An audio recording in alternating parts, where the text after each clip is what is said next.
Welcome to our retreat. And the theme of our retreat is going home, riding the bull home. One of my favorites Zen art is the ox herding pictures.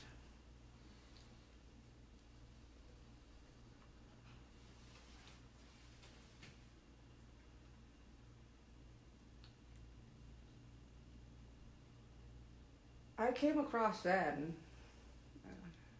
met my teacher when I was 5. And before I left Vietnam, I chosen him to be my teacher, and specifically him. And I didn't know very much about Buddhism. I was a child, I was 8 years old. All I knew was he was the happiest monk that I knew. A little bit quirky, full of humor, and he had a joy in him that was very refreshing.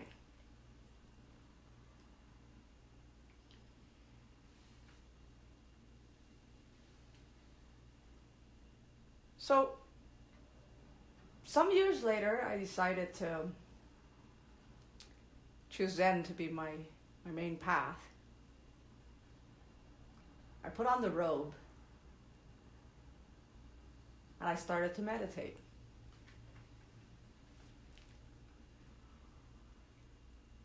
In the walk-in closet in my room. I was a closet meditator.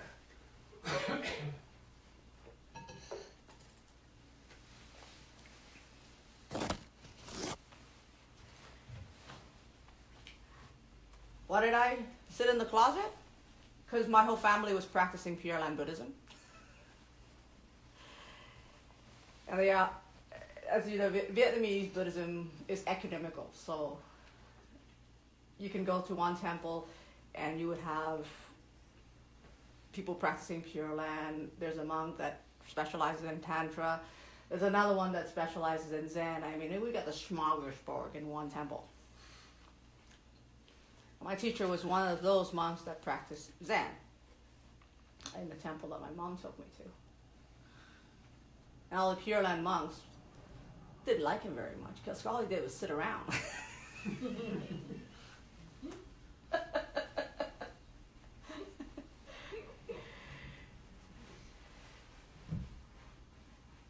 All I did was sit around all day. And they considered Zen practice pretty lazy. So when I decided I was going to practice Zen, and many Asian Buddhists believe that meditation is difficult. So if you say you're going to practice meditation, you would be teased, pretty much. And my family teased me. They called me somebody up there. And I put on the robes. I didn't let them know that I was meditating in my closet. So every day I would go in my closet. I had this little altar. And I would chant. I would bow. And I put on the robe, I chant, I bow, and then I sit for an hour.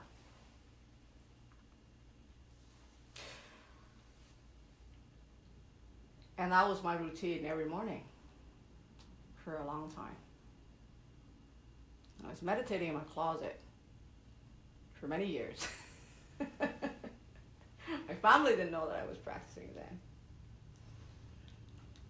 And it went until I came to Regina, when my teacher requested me to start sharing the Dharma. I thought, for probably a couple of weeks, should I put on the robe? I didn't bring my robe with me when I moved, so I had to sit down and sew a new robe. And it wasn't very pretty. Nevertheless, I put on the robe and I started sharing the Dharma here. And the Dharma, as it was shared and practiced by the people who first came to the first beginner's class, it budded, grew. And it lived through us, those who practice it. I've been asked questions, why do we put on the robe to sit? Why do we even bother with the robe in Zen? I mean, the robe is very Asian. It's a cultural thing, and I can tell you, it's not. And when we started first ordering the first batch of robes, when the first group of students took the Zen vows, they were surprised. We get robes too? We thought it was just the teacher, the Zen priest sitting in front that gets the robe. We got the robes too? And I said, yes. If you go to a religious traditions or many different traditions, only the teacher who sits in front gets the robes. Right? Why is it in the Zen tradition, everybody gets to wear the robe?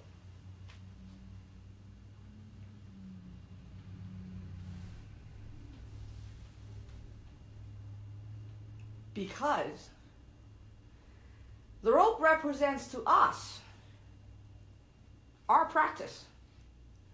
We're bringing it to life. The robe represents to me, because you know what? I could have started the Zen class in Regina without putting the robes on. And I would have been still acceptable for everyone, and many people in the West do that. And I thought about it for weeks, and I decided no. Why? Because this is not from me. What I share represents a long-standing traditions that have gone back thousands of years, passed from one generation of teachers to the next.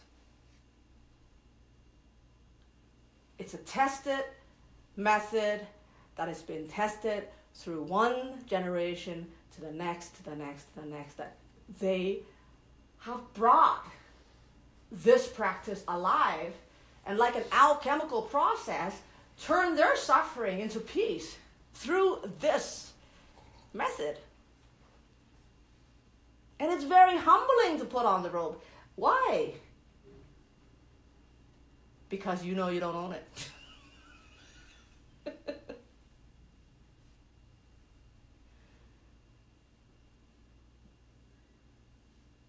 So when I put on the robe and I sit, I know. I have this sense of, I don't know about you, but when I was a teenager, I had this sense of security and peace. That I'm not doing this alone. Other people have done it before me in this tradition.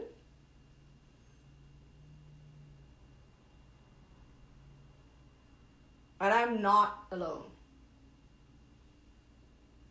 And when I put on the robe to sit, and it's in my closet, it's not like no one is looking at me wearing the robe sitting, right? When I put on the robe and sit, there's a sense of respect that comes with it.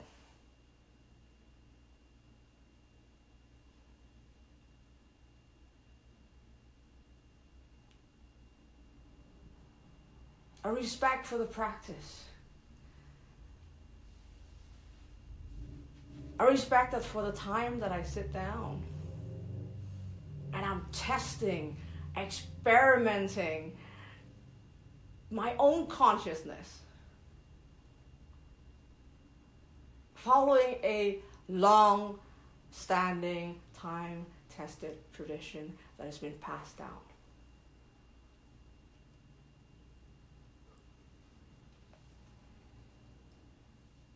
This is not mine. It's not anyone, it's not unique. But, it's my experience on the cushion is not unique. That everyone who has followed this formula, this tradition, has experienced what it delivers. It is a tradition of awakening. It is a tradition of rigorous discipline. And is a tradition of humility. So why do we bow?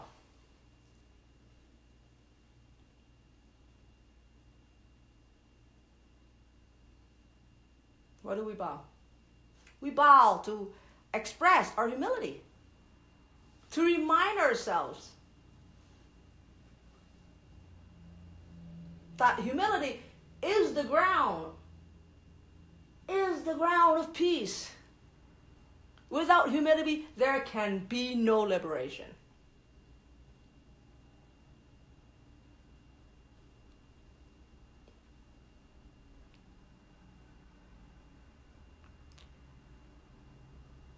That's why we bow.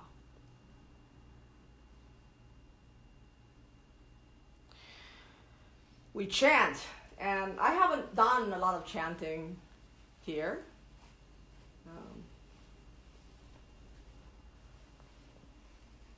But I've done it in ceremonies, but we haven't done regular chanting. But I grew up listening to chants, in Buddhist temples. And the chanting reminds me of the practice. The chanting reminds me of the awakening tradition. The chanting reminds me to be grateful.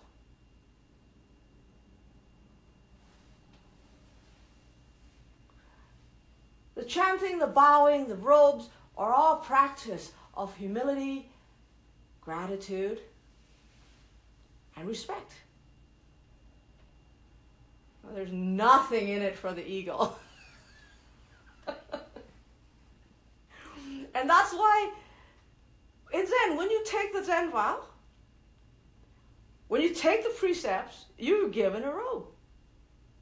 Because it's equal for all of us in this journey to practice together.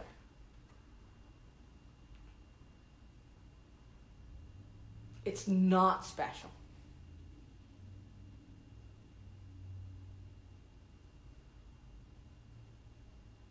See this robe? The teacher's robe, the Kisha. It's got many bits and pieces sewn together. Now, when the Buddha was alive,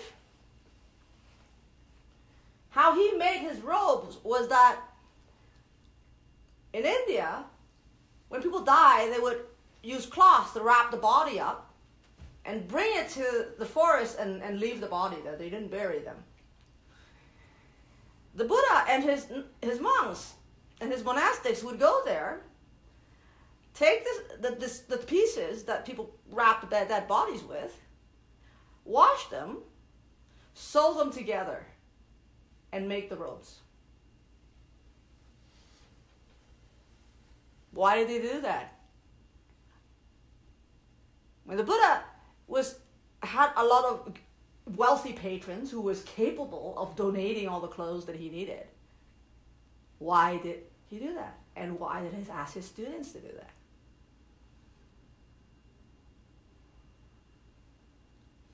It was a reminder.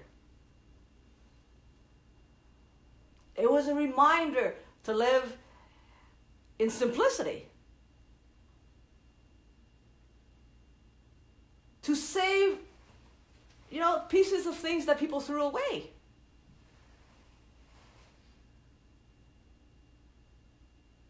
To live a simple life and to humble ourselves.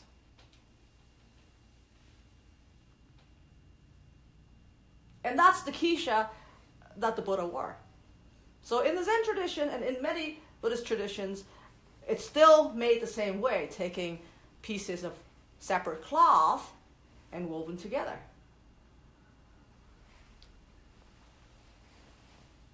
I bet you didn't know that.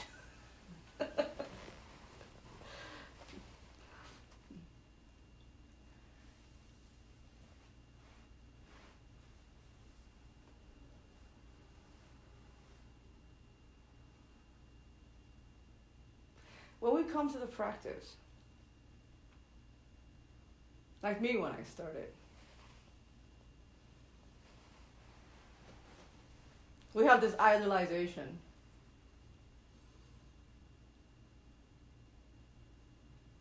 I'll be enlightened and everything will be just handy dandy. I'll be in bliss forever.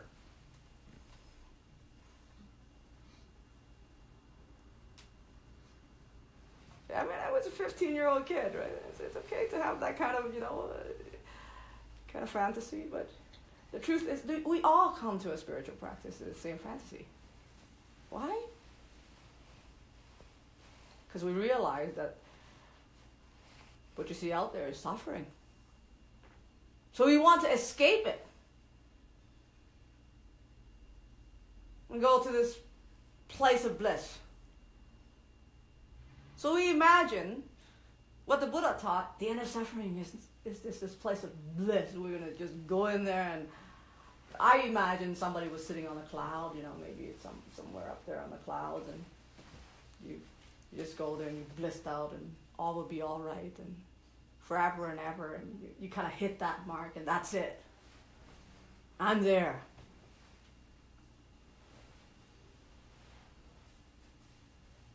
And you start practicing. Anybody hit that spot yet?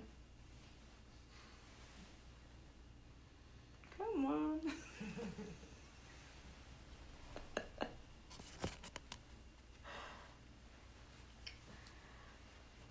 And after the first few years of practice, you realize, oh, it's not what it is. You give it a few more years,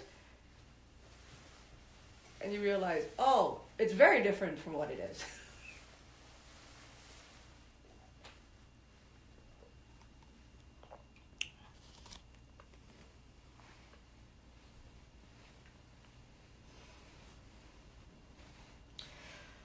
So what is the Zen tradition about?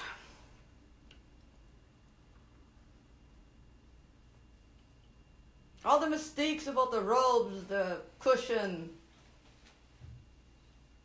the incredible pain on your knee. When you have to sit for an hour. I remember the first time I meditated, I was sweating, like cold sweat, literally. Because I couldn't wait for it to be over. My knee was just killing me. My legs, my knee, it was hurting. That's all I knew. That's all I felt. And the hour felt forever.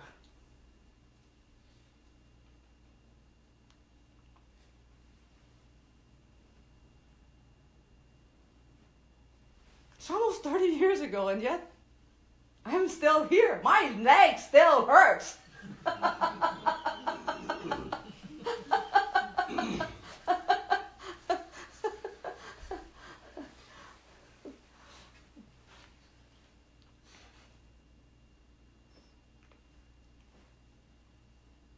So what's the difference? You're enjoying it now. No, I haven't become a masochist.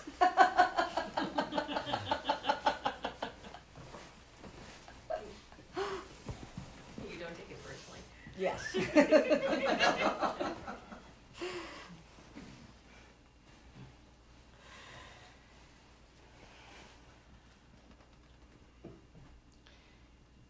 What's the difference? I've learned a couple of things since then. Number one, it's okay to hurt. it's okay for my leg to hurt and I don't have to do anything about it.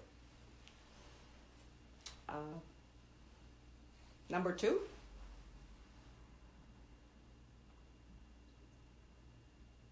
What else? You accommodate, don't you? I'm going to give myself permission to be human. So, if I want the hurt to stop, I notice, okay, I want the hurt to stop. That's okay. Okay. What else? Things change. And actually, it's a good thing that it changes. Because imagine if your leg is hurting and it doesn't change, you're in trouble. Right? If things doesn't change and you're not going to unwind your leg and start moving them, the hurting's not going to stop. So that's actually a good thing. So impermanence, when I first started practicing Zen, impermanence was a bad thing. I mean, I don't want things to change if they were good, you know, like that piece of cheesecake. I want the first taste to always be that good, and the second taste to be taste as good as the first taste. Except, it doesn't work that way, right? Things change. And so the 3 marks of existence has a different ring to it.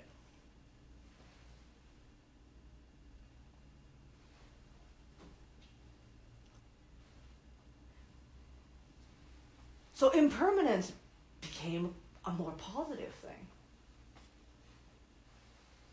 What about suffering?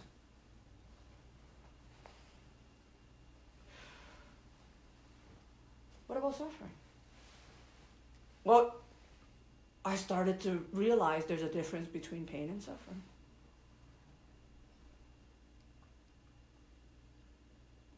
Pain is this physiological response, and suffering is a psychological response. It's this attitude. It's a very subtle attitude.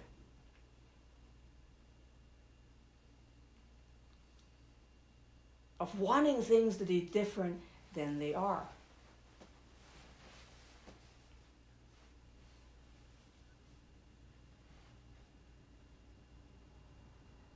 Either by fear,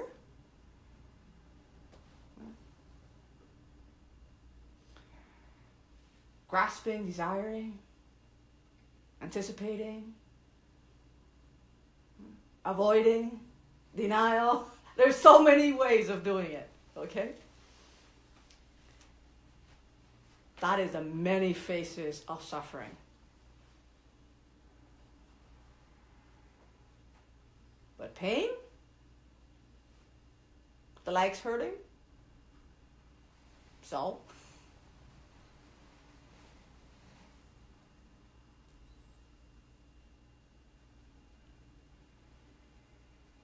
what about the next part? Now, meditators get it right with the physical discomfort, because we sit with the physical discomfort. That's what we do during Zen session.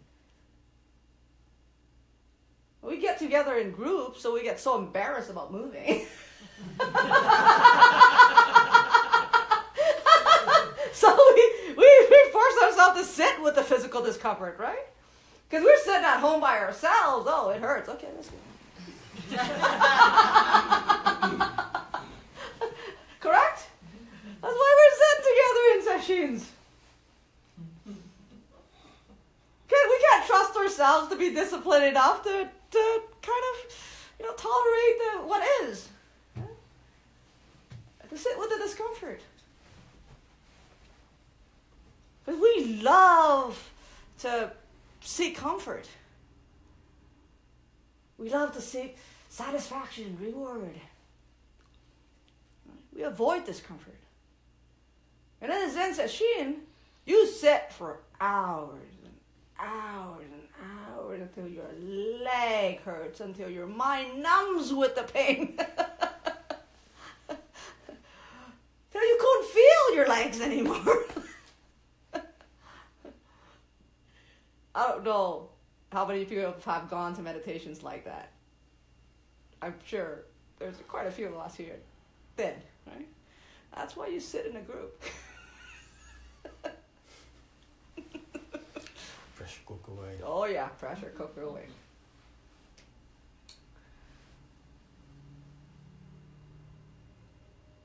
And what happens to the pain when you just sit with it?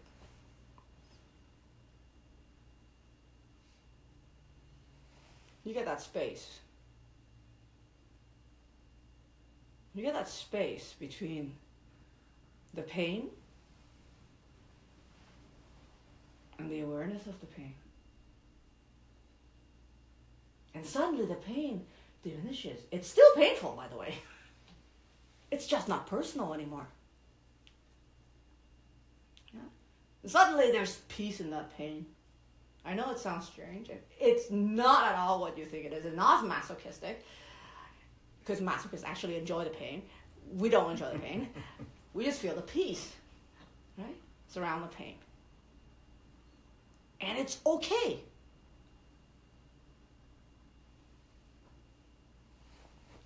Guess where you apply that next?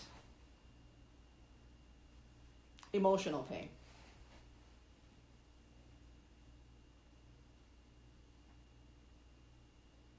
Right? Now, it's interesting to go back to school and study psychology because I keep recognizing things in my psychology class that I was like, oh, is that the label for it? I think I've experienced it in my Zen practice. It was kind of funny. And there's a new field of psychology called positive psychology. And what they came up with, I'll read you some of the stuff they came up with. So they found that well-being, and they've done research about this stuff, what brings well-being, psychological well-being, is number one, generosity and gratitude. Yeah, you know what? That's been a part of Buddhism for like how long? Right? Number two, accept painful emotion. They call it, in psychology, they call it emotional regulation. Well, guess what we were doing in Zen for thousands of years? We sit with the physical pain, and then we deal the same way with the emotional pain when it comes up. Pain is pain, whether it's physical or emotional. You got that space between you and the pain. And then suddenly it's, whoa, it's okay to be in emotional pain. Oh, wow. That's a new thing, right?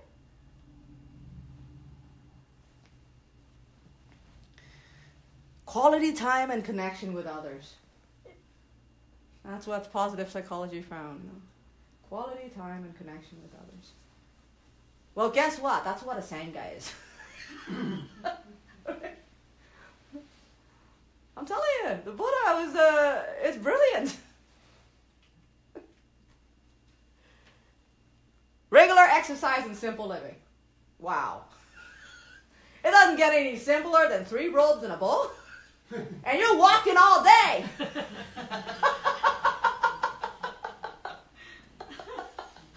Right? And there's nothing more than that, like, it doesn't make it any more simple than that. Right?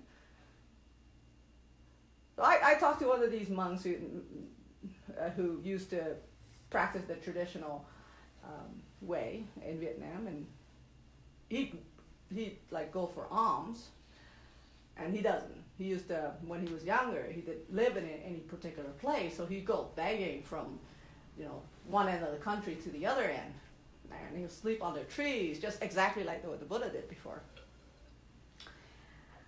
And he says, in a day, I could walk 20 to 25K easy. Talk about regular exercise.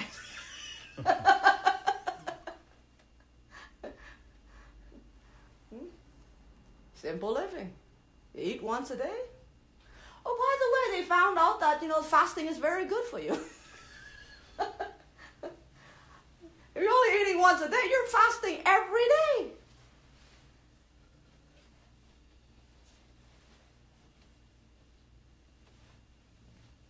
of course, all of this was just discovered recently in the last 10 years.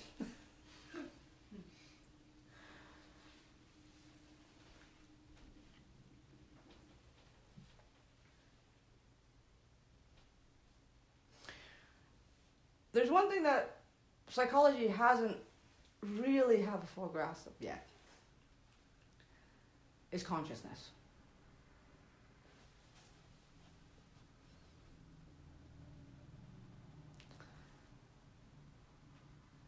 And the Buddha,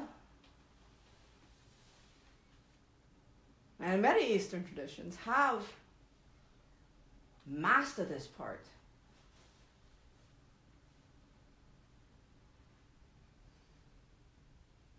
Now, we're still wrapped up in the ego, right? Since Freud discovered it. Right? And all these concepts of self-identities. But the Eastern traditions, the Buddha, specifically Zen indulgent tradition in Buddhism,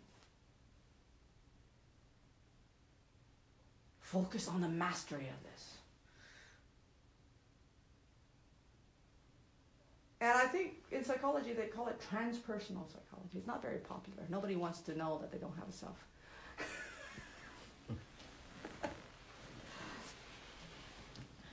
So,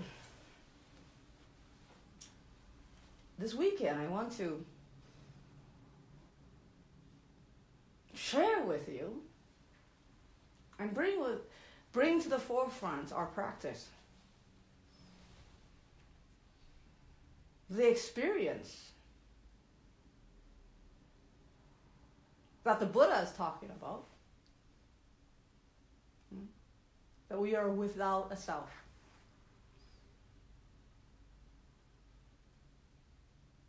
And how do we allow the practice to take us home with that?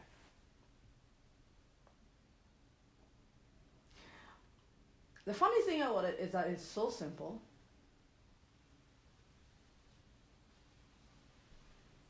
That it's virtually almost impossible to teach it.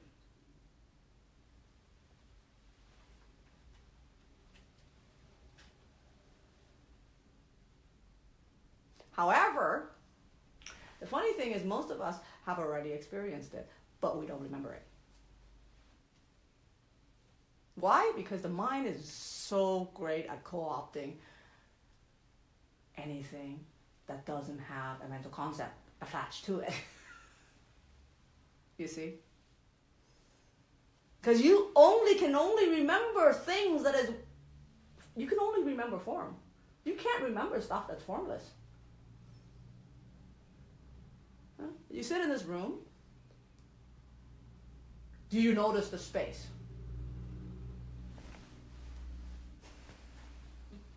You notice the four walls. You notice what's occupying the space in here, us. Do you notice the air in the space? No.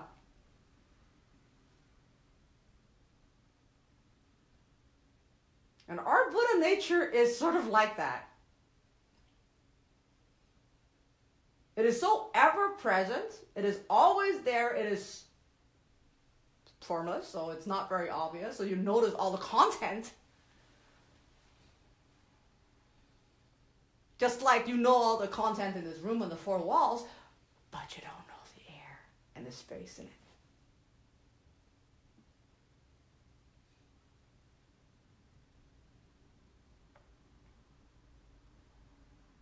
And that's the hard part. You walk into the room, you ask people, what do you remember of the room? They'll describe the room, the air, the form, the walls, the windows, the things that are in the room. They'll never say nothing.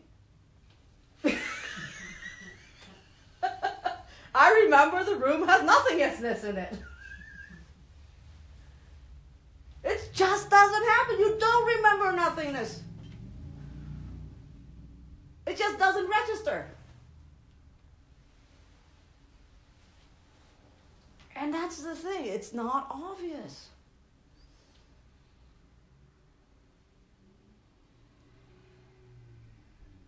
So our minds like to remember contents. Our mind likes to remember form. Our minds like to conceptualize things.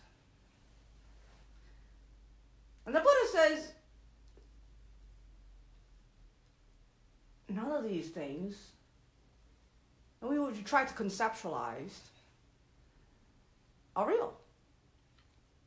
And in the Zen tradition, it's all a dream. Why?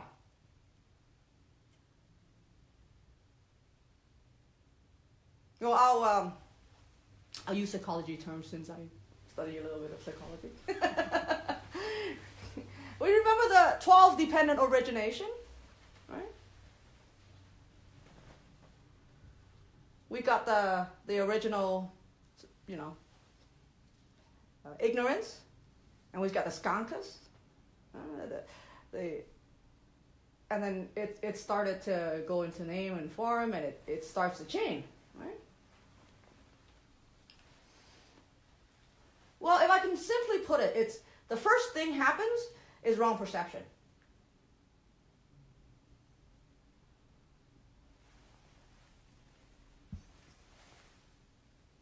What's this?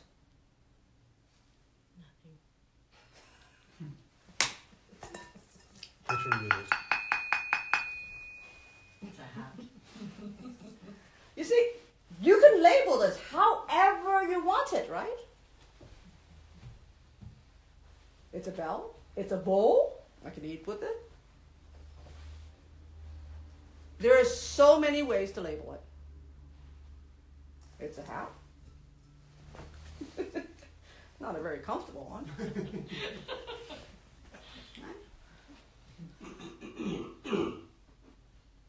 Now, many Buddhists would be very offended if I take this and feed my dog with it.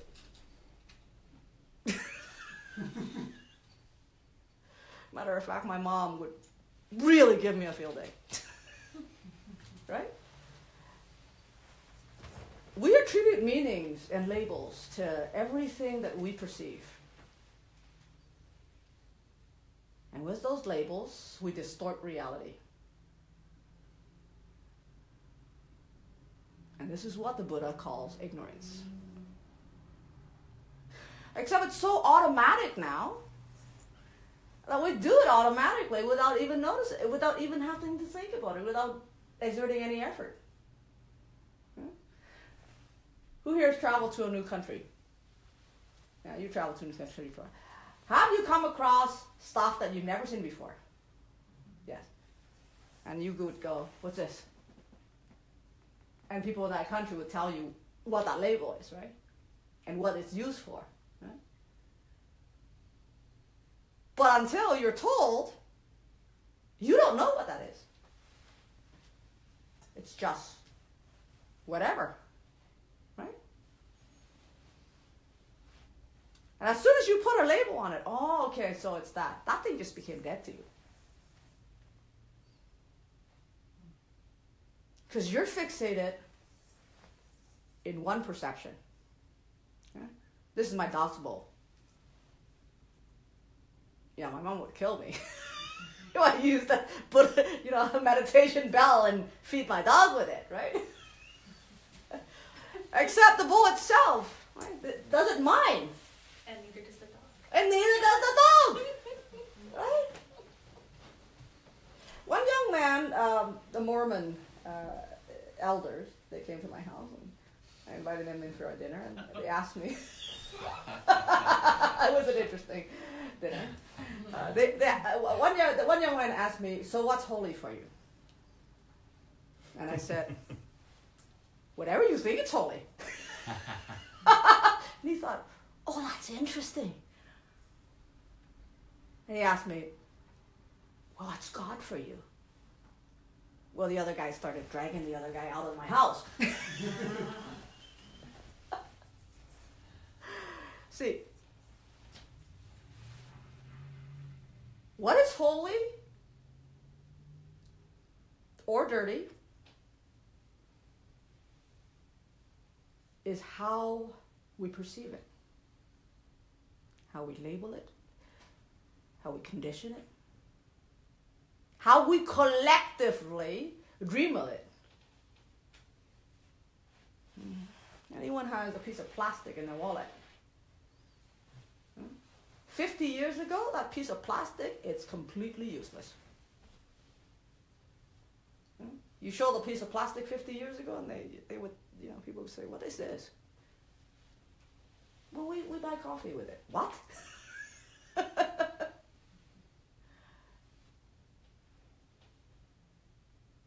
You see, that's a collective belief and labeling of one thing. What in reality, does it actually exist?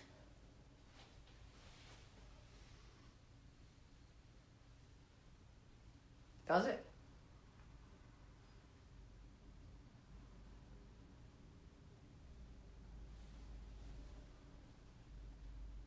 I know I'm pulling. It's a little bit uncomfortable here. It's a collective aberration, isn't it? It does, yeah, it is, right? Collectively, it's breathed into existence. Right? But it's still an imaginary existence. Exactly.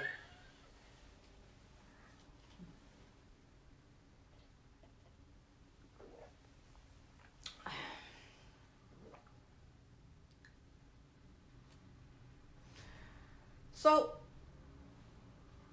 what we think we know as reality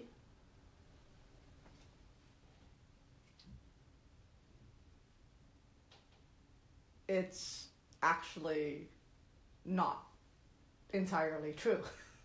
And that's why I love Zen. Because you come to Zen and you can question anything. And you test it.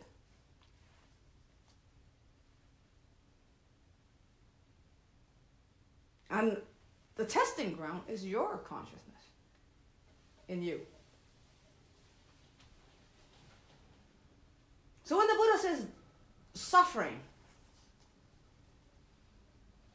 go test it. Sit and watch your body reaction. There's the pain of my foot hurting when I'm sitting. Of course, my first sit, it was suffering.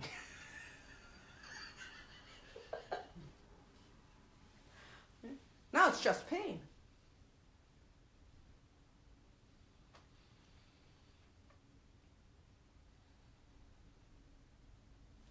See, there's a lot of neat things with science that they've done recently. There's also a closeted meditator called Richie Davison. He's a Harvard researcher. Basically, he started meditating about 35 years ago.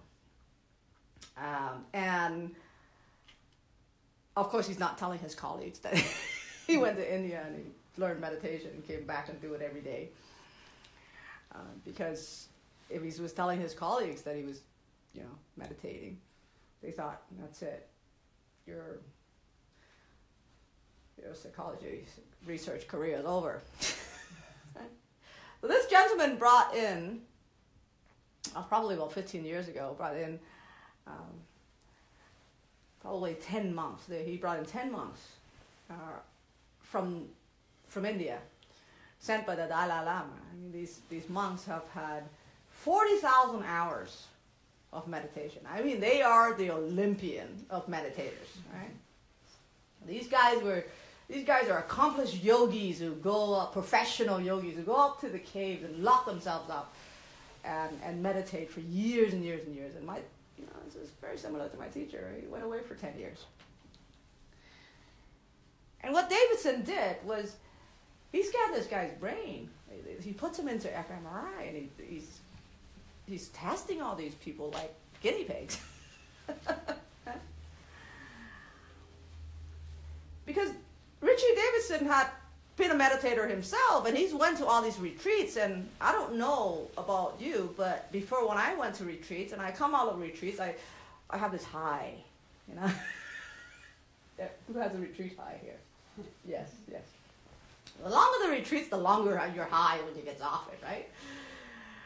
And you get out of the retreat and, you know, you come back to your family and you still have this high, and then you go to work and it's gone.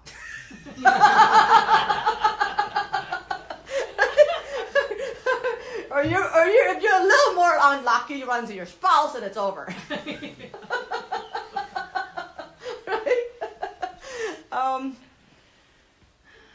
And of course, if you had experienced this, what you call the retreat high, you know, you go to 10-day Vipassana, a lot of us experience this. You want more of it, right?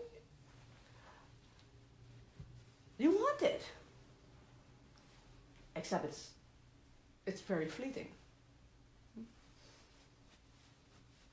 This deep sense of okayness, serenity, and peace. It's very fleeting. You want it back.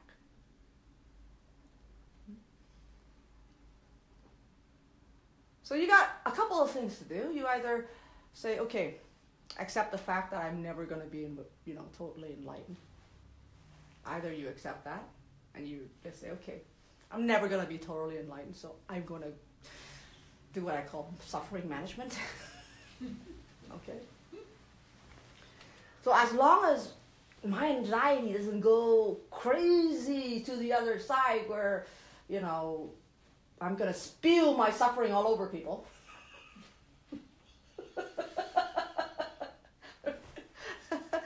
Or my negativity is not to the point where it spills over to other people. It's fine. Huh? I'll keep it to myself, I'll manage it myself, and I'll do what's called suffering management.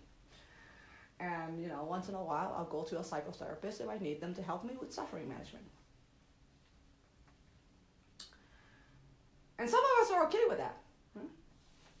We resign to the fact that we're going to do this all our lives. We're going to be suffering management, and we're never going to be enlightened, period.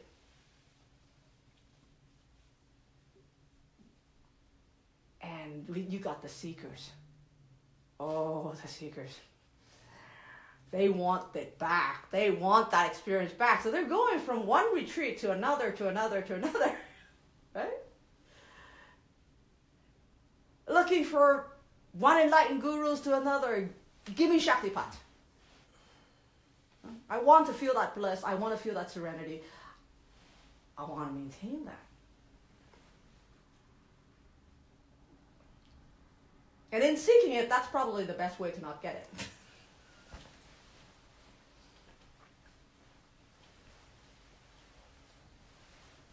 So what did Richie Davidson found? He found that these experiences that he experienced himself as a meditator, and other people experienced in the West in the 70s and 80s. So he said, how do you maintain those experiences? There must be something different. So when he scanned the brain of these yogis, what he discovered is that these yogis, these advanced meditators, are in that experience as a normal state. So what happens is our normal state is boredom, agitation, anxiety. Right? We got our ups and downs, right? That's our baseline. You want to know what your baseline is like? You meditate for a little bit, or you stay home alone with the TV off.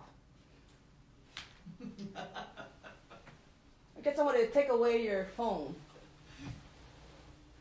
That's your baseline. You can feel the agitation comes on, eh? Right?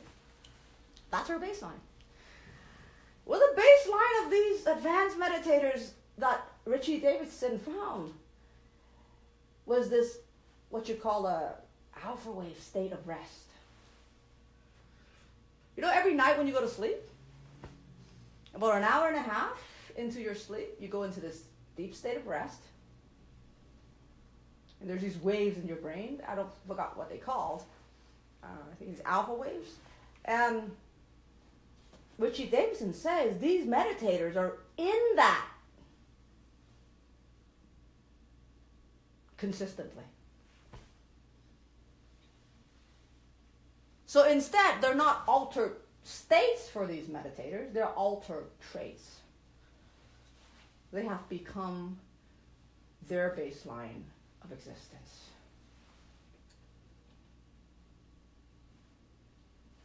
Now it's interesting that this book, that Altered Traits, came out probably 3 years ago. And before I started the Teacher Sangha, I remember I had this experience. I'm sharing with you. I had this experience in 2009 where I accepted and surrendered into a very difficult situation. So basically, I let go of all control and became totally vulnerable. And as soon as I resigned to accept that internally, I stepped into my living room, and I had an apartment in Regina. Some of you have been to that apartment. You know, it's too small. It's really for a 3-bedroom apartment in the hood. And I stepped into the living room, and suddenly the room spun. It spin.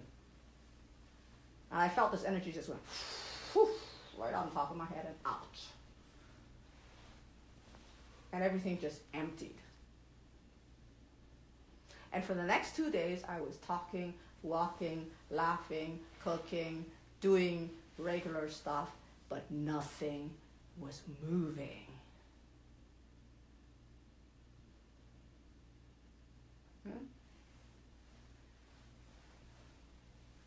Now, what experience can show, I had interesting experience, but it was never that long. This was 2 days. By the second night, I was observing it. I was so interesting. What is this so neat? Then I laid down and slept, and as I was falling asleep, a thought came up, and wow, I got this.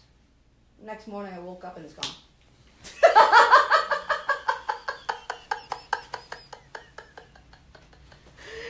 I remember I got on my cushion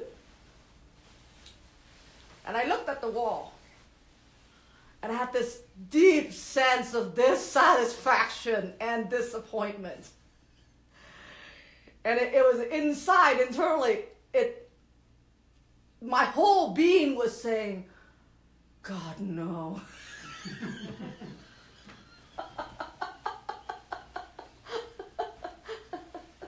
It was as if I've lost heaven.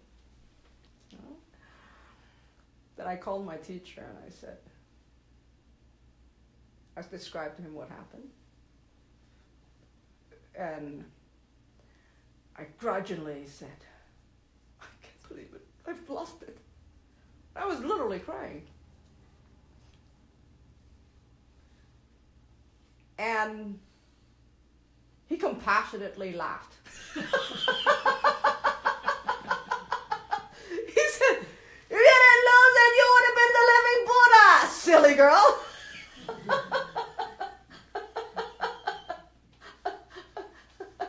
Keep going. Keep going. You know how long he said keep going to me? I'm telling you, you practice Zen, you've got to be, how do I say it? Not masochistic, but you've got to really, really put up with the erosion of your pride. I mean, he tells me keep going for 26 years. Okay? So there's 2 days of just absolute, unmoving peace and full of disappointment afterwards. And he says, keep going.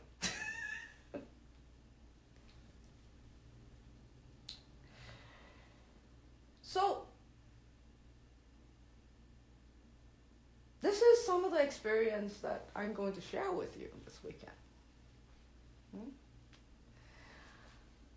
When I first sat down and meditate, I cannot imagine, and it's unimaginable, what kind of experience is on the cushion and off the cushion that could essentially I would have experienced with the Zen practice. But literally, daily meditation has changed my life. It's changed everything I thought I knew.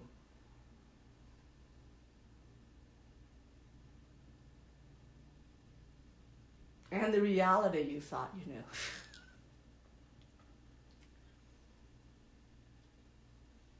And so this weekend, in this intimate setting, I want to share with all of you this, because I know you're all advanced meditators. Come on, you experience stuff. Let's share it with each other.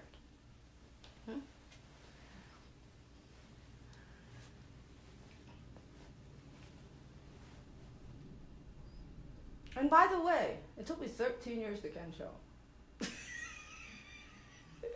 So if you think that you're slow, I was a lot thicker. Okay?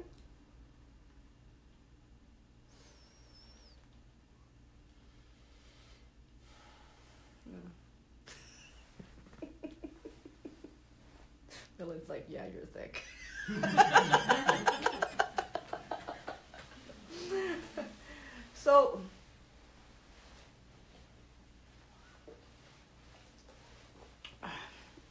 So this weekend we're going to have some uncensored straight talk about our practice.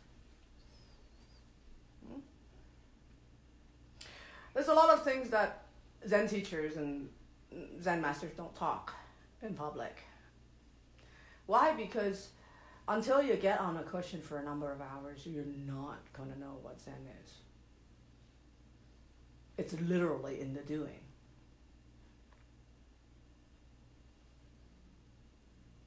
Most people don't even have a true taste of what Zen is until a few years into Zen. Ordinarily, at least 2 to 3 years. People don't understand that. We're in a culture of instant enlightenment. Pay me a couple $1,000. I'll enlighten you for the weekend. But our tradition sucks. You put on the rope, or you do the hard work.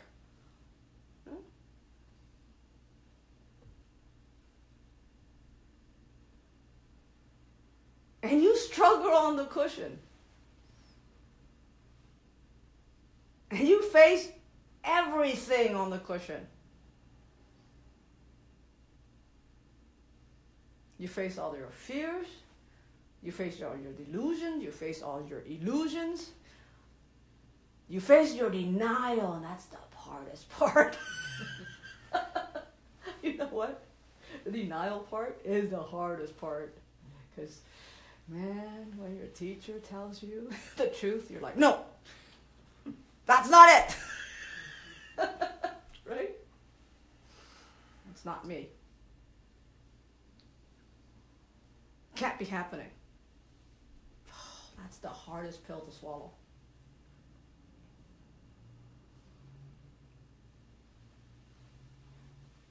But the thing is, what is it about our practice? It's about emptying out. You gotta come out of hiding and be completely, bring everything to the light of awareness. There is nothing that can be tucked away. You can't tuck things away and expect to be free. It's rigorous. And it sucks at times, I tell you that. It's unforgiving. It's very unforgiving.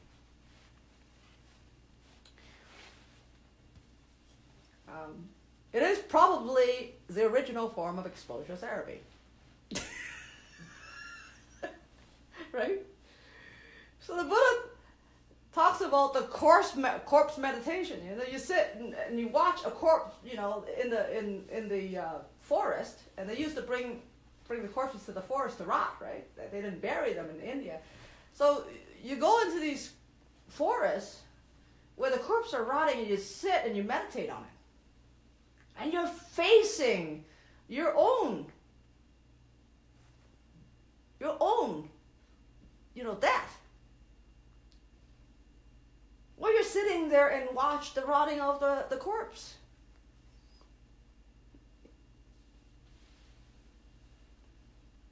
And in psychology, they have a theory called terror management theory. Why? The terror management theory talks about people are so afraid of death. People are so afraid of their own annihilation that they will manage it with many different types of psychological mechanism. And one of them is, I'm going to continue to live on through my babies and my children. That's one of them, right? The other one is, I'm going to leave a legacy. I'm going to leave my name on some wall, chair, in the park bench. If you're more luckier than, if you've got a bigger ego than, on some building. So I'm going to try to sustain and carry on my essence after I'm gone. That's terror management theory. Except the Buddha says, no. And the Zen tradition says, die now. And the Buddha says, nirvana is cessation. What's cessation? Die now. Everything ends. Uh-oh. We're going to lose everybody. That's what nirvana is. Nirvana is cessation.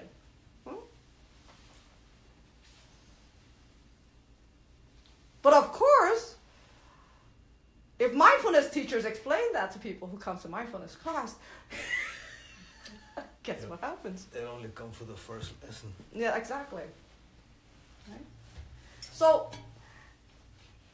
it's pretty scary.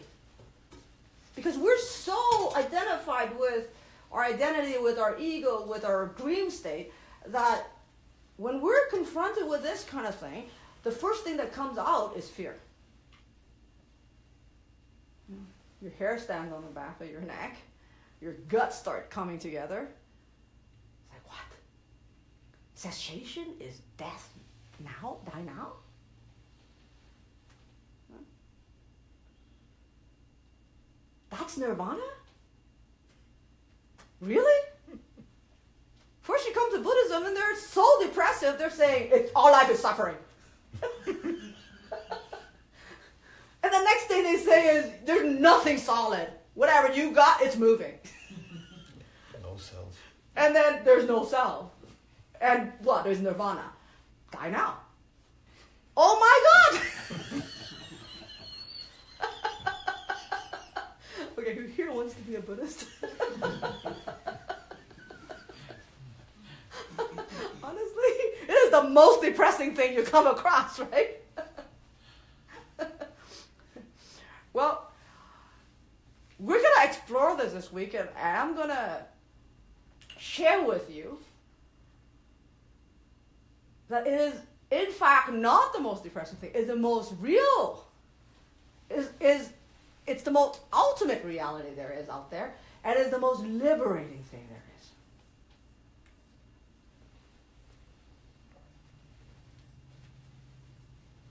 is. As long as you're still identified with the ego, identify with the dream state, that whatever I'm sharing this weekend is going to be really, really scary. Really, really scary. But if you're able to stay with that feeling of fear and just listen in and sit with me for the rest of the weekend, we might be coming, we might be getting somewhere. And here's the thing. I read this really interesting study that fear and exhilaration is the same thing. It's the same physiological response, by the way. Right?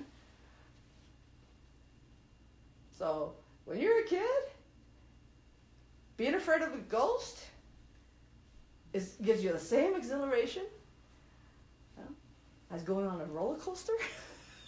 It's the same physiological response, but which is more scarier? Being afraid of ghosts. And every horror movie is about somebody getting killed. Right? So, if it's the same physiological response, how come we have such a different response to it? It's the labels we put on, the mental label. And this is what the Buddha has found thousands of years ago. He found that. It's the mental label, the 12 dependent origination. Remember the name, form? Huh?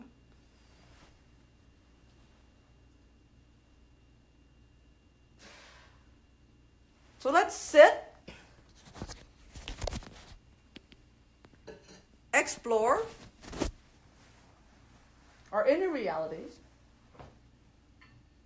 Notice the mental label it's very subtle, by the way. Notice the mental label that you put on whatever that you're experiencing.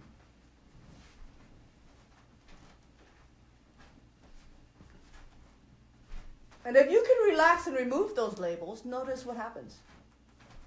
And we're experimenting with reality here. We're experimenting with our own reality. Remember that pain? When we sit? The pain in my leg when I first sit for the first time and I was sweating cold sweat? It's still there. Yeah, should have moved. It's not any less painful.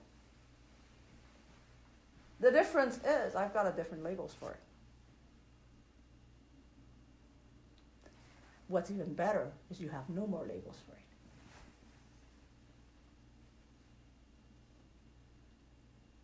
What about when you should have just moved? Because you're causing nerve damage. I don't think you're capable of doing that in an hour. I've never seen anybody die on a cushion. Or have, But we're supposed to die. Or injured themselves.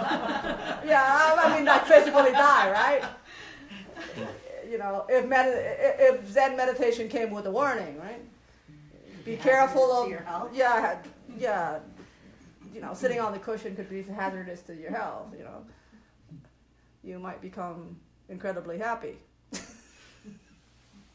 Your world will never be the same. Yes.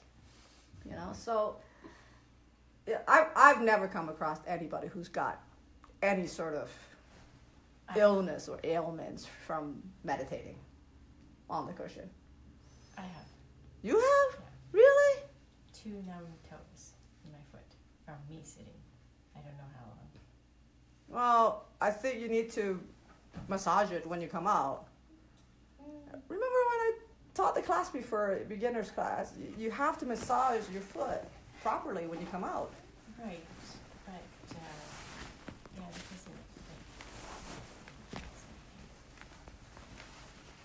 You have to massage it properly when you come out because the circulation's cut off. When you sit for a while, you have to massage it properly when you come out.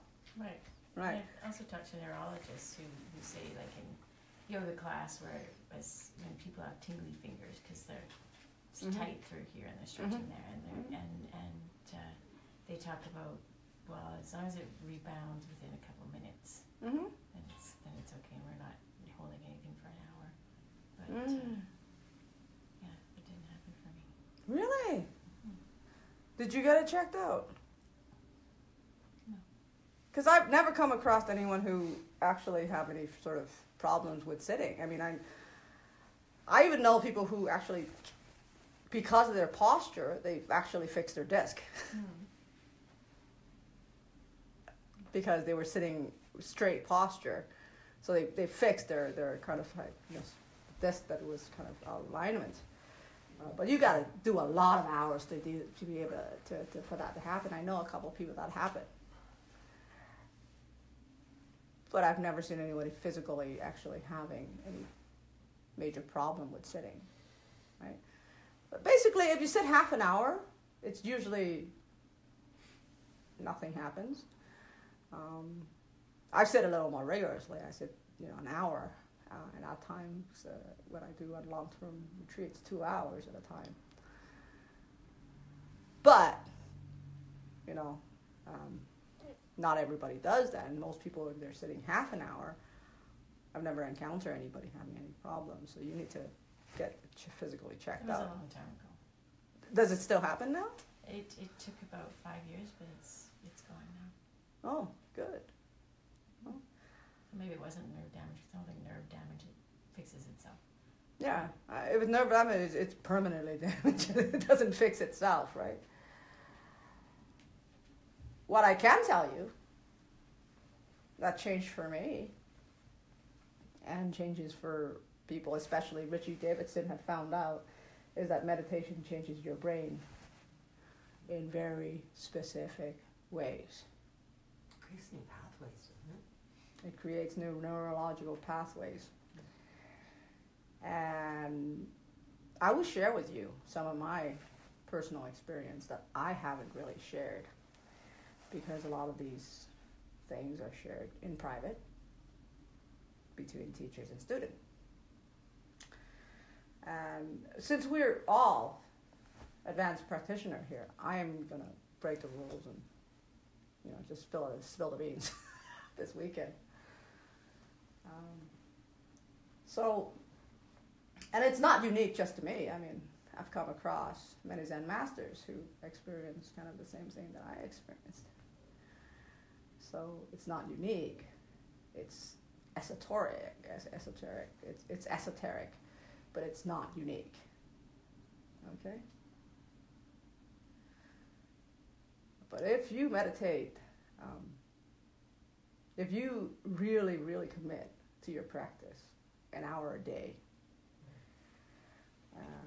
or even more like what I did before, which is an hour in the morning, an hour in the evening. And at times I was going on retreats and doing 10 hours a day for a number of days.